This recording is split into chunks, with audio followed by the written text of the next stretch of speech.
Hello.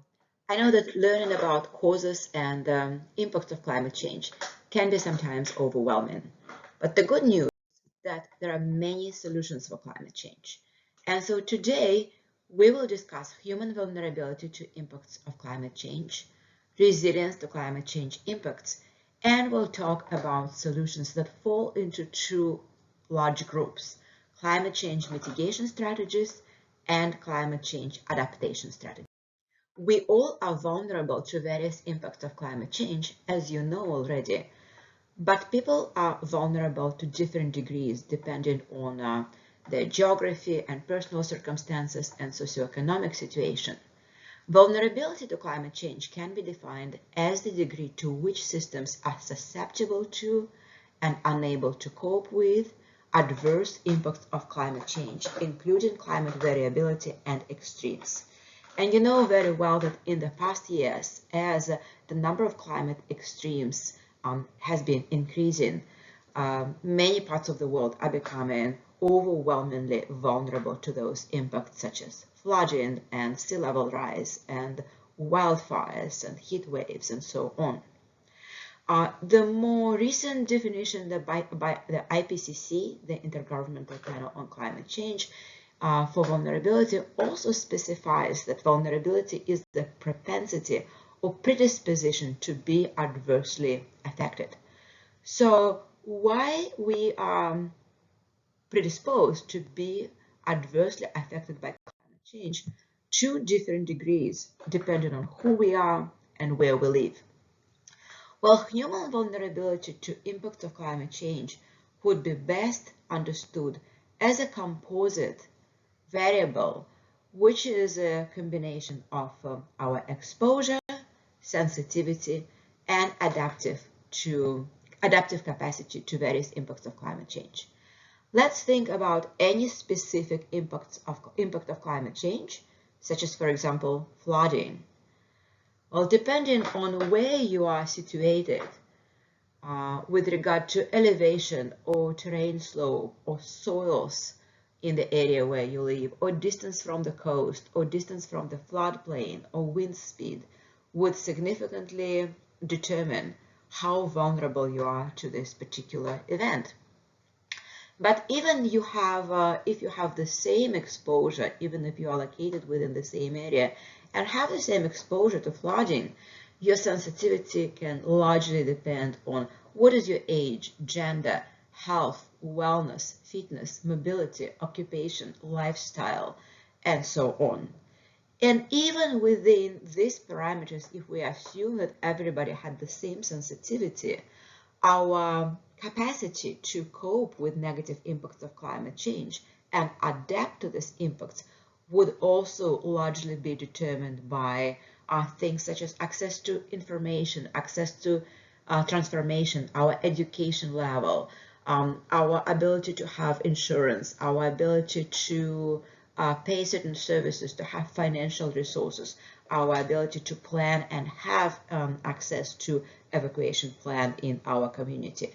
So these three dimensions of human vulnerability: exposure, sensitivity, and adaptive capacity, really determine how vulnerable we can be as we are affected by impact of climate change. So maybe pause for a few minutes and think and discuss how the same impact of climate change, such as a wildfire or a flood or a heat wave, is likely to cause different levels of vulnerability in these groups. How it would affect infants, how it would affect elderly, how it would affect pregnant women, people with disabilities, homeless populations, people with chronic diseases, and poor people. So take a moment to think, and again, as you are participating this week in the Blackboard discussion, consider what are different factors that contribute into people's vulnerability to climate change and why we need climate justice for everyone. Another closely related concept that you have probably heard before is the concept of resilience. Many people write and talk today about climate resilience or climate resilience planning. In fact, in our department, we offer a concentration and emphasis in geography major on focusing on climate change mitigation, adaptation, and resilience planning. So resilience to climate change is increasingly important as we are coping with various adverse impacts of climate change, especially weather extremes. Resilience is essentially the flip side of vulnerability. It's the ability of a system and its components to anticipate, absorb, accommodate, or recover from the effects of a hazardous event in a timely and efficient manner, including through ensuring the preservation, restoration, or improvement of its essential basic structures and function. Resilience to climate change is essentially the ability of a community or a person or a country to recover from its impacts, to recover from a flood, to recover from a heat wave, from wildfires, floods, food shortages, and so on. So how we can achieve climate resilience? Well, there are two types of actions that are necessary to increase our and build our climate resilience. These actions include climate change mitigation and climate change adaptation. Climate change mitigation actions focus on reducing emissions that cause climate change. So climate change mitigation means fighting climate change itself by reducing carbon emissions, by increasing carbon sinks, by making sure that we have less carbon in the atmosphere in future. Climate change adaptation measures include actions that we need to manage the risks of climate change impacts. In other ways, climate change adaptation help us to reduce vulnerability to climate change. This can include disaster management planning, flood protection, infrastructure upgrades, and many climate change mitigation and adaptation measures actually overlap, as you can see on this picture. For example, water conservation, both is a climate change mitigation and climate change adaptation measure. Education, family planning, both help us to reduce carbon footprint and at the same time help us to adapt to negative impacts of climate change.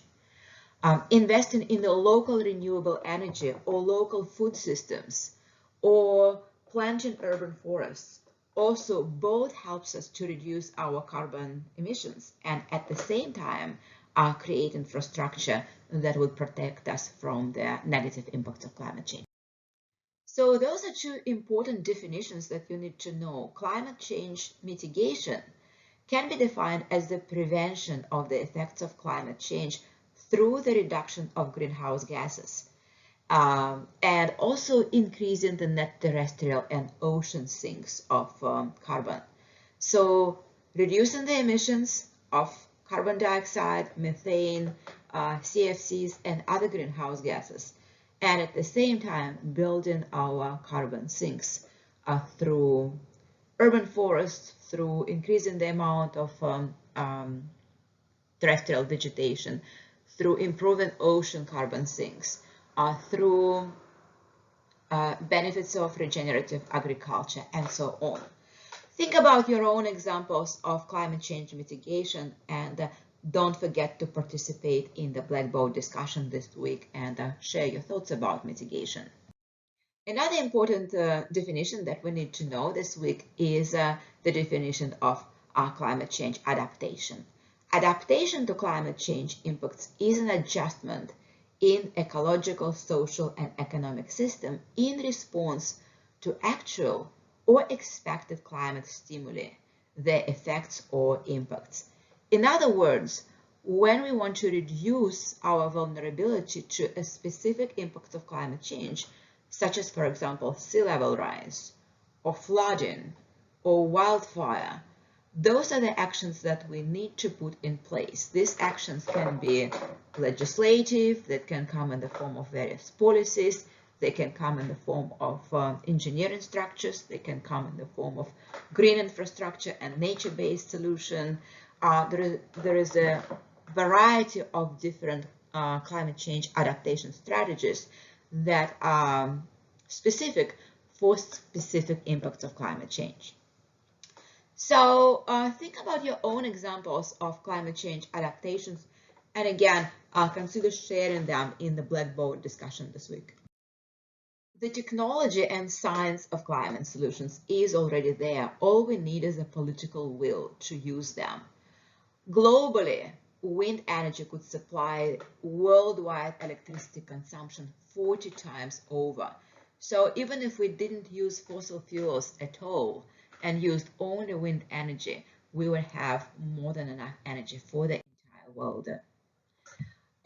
Good news that the new electricity capacity in the United States is primarily coming already from the renewable energy. 62% of the new electricity capacity, and that was 4 years ago, was already coming from solar and wind, and another third from the natural gas, which is still a source of natural gas. Of course, methane is still a source of greenhouse emissions, but it's significantly better than the use of coal and oil. So we're clearly moving forward, and renewable energy is clearly the energy not only of the future, but of the present already in many parts of the world. The good news also that the use of photovoltaic systems has spread over the world. The advantage of the solar energy, that you can really use it in almost anywhere in the world, and the cost of solar panels has decreased dramatically, and these solar panels can be installed anywhere, like as you can see on these roofs of the huts in the Sahel. Solar energy is, again, it's not just the energy of the future, it's the energy of the present in many parts of the world. The cost of solar energy is systems, the photovoltaics has declined significantly both in the US and in Europe and in other parts of the world, and it keeps declining. So many solutions for climate change are already here. We just need a political will to use them. If you want to know more about climate change solutions, I recommend the book Drawdown, the most comprehensive plan ever proposed to reverse global warming, edited by Paul Hawken. I use this book as a textbook in another one credit course, GPY 101, Sustainability in Place, available every semester. You can find more information about Drawdown solution at www.drawdown.com, and you can find both website and a book ranking the most efficient solutions for climate change all around the world.